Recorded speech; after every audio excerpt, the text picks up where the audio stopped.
At yun mga bossing, bali sa mga nagtatanong kung ano yung bawat pangalan na materialis natin mga ginagamit sa pagkikisame natin mga bossing.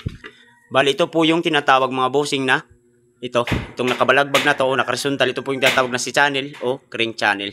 Tsaka itong ginamit natin na panghangir niya, pangkapit dun mga boss. Ito po yung tinatawag na crank channel. Ito po yung tinatawag na metal paring. Yan. Yung paglalapatan natin sa hardiplex o nakadepende sa inyo mga bossing kung ano yung gagamitin nyo.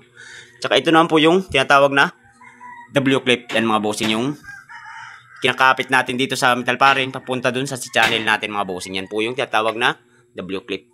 At siyempre kasama yan dyan mga bossing yung blind rivet natin. Bali yung gamit namin o sukat na blind rivet is 1/8 by 3/4 po mga bossing. Kaya kung gusto nyo nga po pala mga bossing yung gantong klaseng video, baka pwede po pakisuportahan ng page ko, tsaka palike na rin. Tsaka sa mga nais magpagawa dyan ng bahay, message nyo lang ako. Yun, maraming salamat.